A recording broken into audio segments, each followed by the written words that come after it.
Back in the early days of the SNES, an RPG called Drakkhen received quite a bit of hype. When it was finally released, it would have been an understatement to say that it was met with split reactions.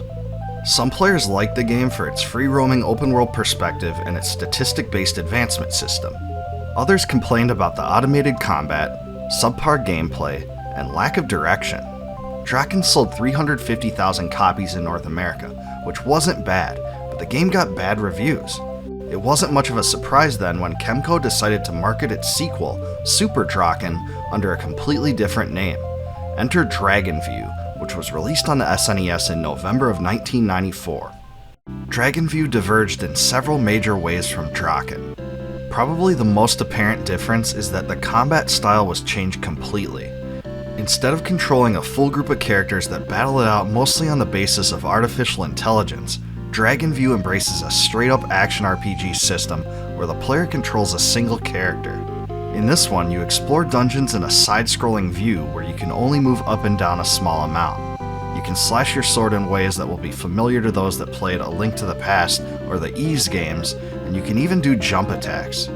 The controls are very smooth, and you can tell a lot of time was put into it. As an action RPG hybrid, this one really emphasizes action.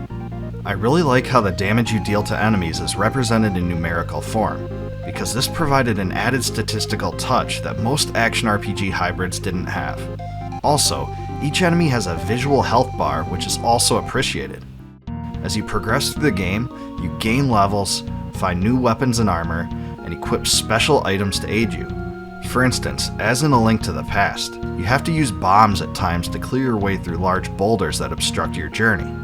Enemies sometimes drop hearts to refill your health, and jade, the game's currency. There's a magic system as well, and you can learn new spells throughout the game.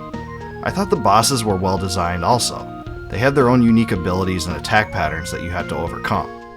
One distinct part of Dragonview that sets it apart from other games is that the title's script is delivered in a narrated form, rather than through direct dialogue.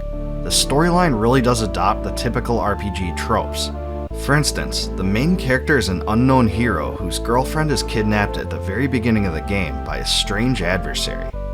The game gives you much better direction than Drakkhen did, which is certainly a good thing, but you still have open freedom to explore. As far as fantasy games of this type, all the cliches are here, and the story is really cheesy. Even so, it's about what you'd expect from a game in this era.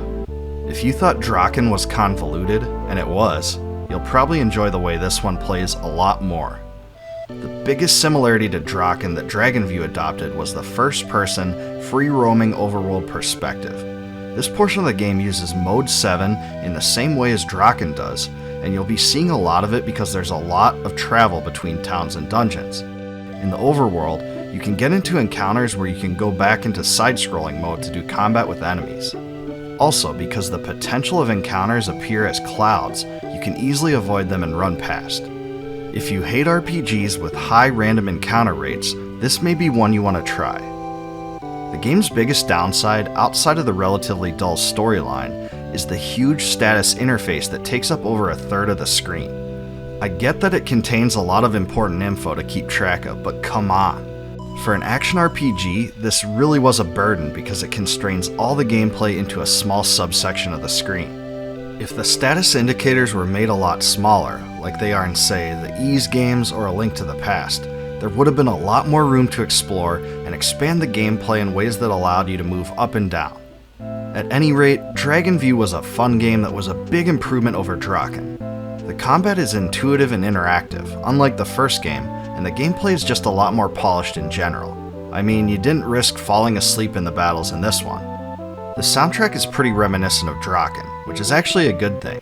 That was probably the most redeemable aspect of the original. I think the game is a little bit on the easy side, but there are some puzzles and special item requirements the game forces you to figure out on your own. Dragonview is well worth playing, and won't disappoint you the way Drakkhen would if you tried to play it today. If you like this review and remember Dragonview, leave a comment below about the most memorable aspect of the game to you. If you like my videos, please subscribe to my channel and click the bell below to be alerted upon the addition of new ones.